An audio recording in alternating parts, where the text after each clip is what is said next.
నమస్తే, welcome back to my channel what next. అందరూ ఎలా ఉన్నారు?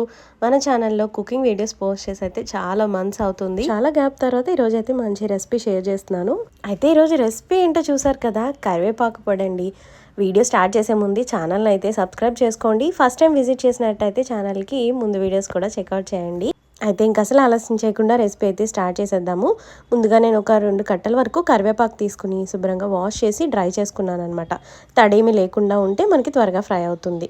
అయితే దీనికి కావాల్సిన మిగిలిన ఇంగ్రీడియంట్స్ అయితే చూసేద్దాము.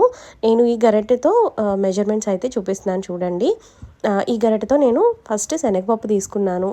అలానే అదే మెజర్మెంట్స్తో ధనియాలు కూడా సేమ్ శనగపప్పు ఎంత తీసుకున్నామో అంత క్వాంటిటీ ధనియాలు తీసుకున్నాను. జీలకర్ర మాత్రం 1 స్పూన్ తీసుకుంటే సరిపోతుంది అనమాట. అండ్ నెక్స్ట్ మినప్పప్పు, ఇది కూడా సేమ్ శనగపప్పు ధనియాలు ఎంత క్వాంటిటీ తీసుకున్నామో అంత తీసుకుంటే సరిపోతుంది. ఇంత సైజులో చింతపండు పిక్కలు లేకుండా తీసుకోండి. ఒక 10 వరకు మిరియాలు, ఇంకా ఒక 10-15 ఎండుమిర్చి, ఇంకా వెల్లుల్లిపాయ రెబ్బలు, అలానే కల్లుప్పు అనమాట. మనం పొళ్ళకి పచ్చళ్ళకి దేనికైనా సరే కల్లుప్పు తీసుకుంటే టేస్ట్ మనకి చాలా బాగుంటుంది. ఇంగ్రీడియంట్స్ రెడీ కాబట్టి నెక్స్ట్ స్టెప్కి వెళ్ళిపోదాము. ఫస్ట్ అయితే కరివేపాకుని నేను ఓవెన్లో ఫ్రై చేస్తున్నాను. నార్మల్గా స్టవ్ మీద కూడా ఫ్రై చేసుకోవచ్చు, బట్ ఇలా చేస్తే ఫాస్ట్గా అవుతుంది అనమాట.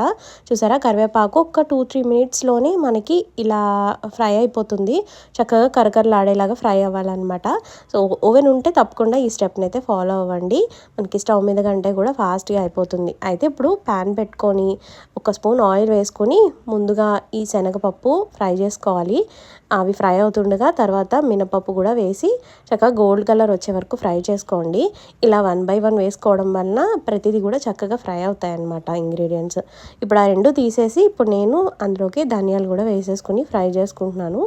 సో ఈలోపు ఓవెన్లోంచి ఈ కరివేపాకును కూడా తీసేసుకుందాము. కొంచెం చల్లారుతుంది. చూసారు కదా, మంచిగా కరకరలాడేలాగా ఫ్రై అయిపోతుంది అనమాట. ఇంకో పక్కన మనకి ధనియాలు కూడా ఫ్రై అయిపోయాయి అనమాట. ఇప్పుడు ఇందులోకి జీలకర్ర కూడా వేసేసుకుంటున్నాను. జీలకర్ర ఎంతసేపు ఫ్రై అవసరం లేదండి. ఇప్పుడు ఇందులోకి మిరియాలు కూడా వేసి పక్కన పెట్టేయడమే. ఇప్పుడు నెక్స్ట్ ఎండుమిరపకాయలు కూడా ఫ్రై చేసుకోవాలి. ఈలోపు మనం ఇంతకుముందే ఫ్రై చేసుకున్న ఇంగ్రీడియంట్స్ అన్నీ కూడా ప్లేట్లోకి వేసుకొని చల్లారి పెట్టుకుందాము. ఇప్పుడు ఇందులోకి ఉప్పు కూడా వేసి పక్కన పెట్టేద్దాము. పక్కన మనం ఎండుమిర్చి కూడా ఫ్రై చేస్తున్నాం కదా, అవి కూడా ఫ్రై అయిపోయాయి అనమాట. ఇప్పుడు ఇవి కూడా తీసుకొని ప్లేట్లోకి వేసుకొని కొంచెం చల్లారిన తర్వాత అప్పుడు మనం మిక్సీ వేసుకుందాము. ఇప్పుడు వీటన్నిటిని కూడా నేను మిక్సీ జార్లోకి వేసేసుకుంటున్నాను. ఫస్ట్ అయితే మనం ఇవి వేయించుకున్న పప్పు దినుసులు మాత్రమే మిక్సీలోకి వేసి గ్రైండ్ చేసిన తర్వాత మనం కరివేపాకు వేసుకోవాలన్నమాట. చూసారా, మరీ ఫైన్గా కాకుండా ఇలా కోర్స్గా గ్రైండ్ చేసుకోండి. ఇప్పుడు ఇందులోకి ఒలిచిపెట్టుకున్న వెల్లుల్లి రెబ్బలు, అలానే ఇప్పుడు మనం ఫ్రై చేసుకున్న కరివేపాకు కూడా ఈ స్టెప్లో వేసేసుకోవాలన్నమాట. కరివేపాకు వేసుకున్న తర్వాత మనం జస్ట్ ఒక 2 పల్సెస్ ఇచ్చుకుంటే సరిపోతుందండి. మనకి కరివేపాకు పొడి అయితే రెడీ అయిపోతుంది. ఇప్పుడు ఈ స్టెప్లో కొంచెం సాల్ట్ చెక్ చేసుకుని పడితే కనుక కొంచెం నార్మల్ సాల్టే వేసి మిక్స్ చేసేసుకోండి. అంతే, మనకి కరివేపాకు పొడి అయితే రెడీ అయిపోతుంది. కొంచెం ఒక ప్లేట్లో వేసి ఇలా చల్లారే వరకు ఉంచి ఆరిన తర్వాత ఒక కంటైనర్లోకి తీసుకుని స్టోర్ చేసేసుకోవచ్చు.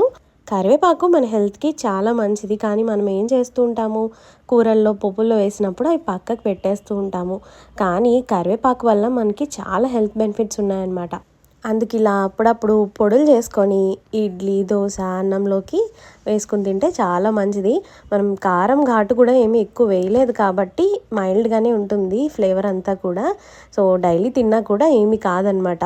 కరివేపాకు మన హెయిర్కి కూడా చాలా మంచిదండి. అలానే డైజెషన్ ప్రాబ్లమ్స్ ఉన్నా కూడా, ఇంకా యాసిడిటీ ప్రాబ్లమ్స్ ఉన్నా కూడా ఈ కరివేపాకు మనకి చాలా హెల్ప్ చేస్తుంది అనమాట. సో ఇలా పొడి చేసుకొని ఇలా ఎయిర్ టైట్ కంటైనర్లో స్టోర్ చేసుకొని రోజు ఇలా ఒక ముద్ద అన్నంలో కానీ టిఫిన్స్లో కానీ వేసుకొని తినండి, చాలా మంచిది. ఇంకా అలానే టేస్టీగా కూడా ఉంటుందన్నమాట. అన్నం మొత్తం దీంతోనే తినేస్తాము. ఇలా ఏం లేనప్పుడు, మనం కూరలు చేసుకోలేనప్పుడు పొడులు చేసుకుని పెట్టుకుంటే మనకు అస్సలు బెంగ ఉండదండి. అయితే ఇంకెందుకు ఆలస్యం, మీరు కూడా ఇలా కరివేపాకు పొడి చేసుకుని పెట్టుకోండి.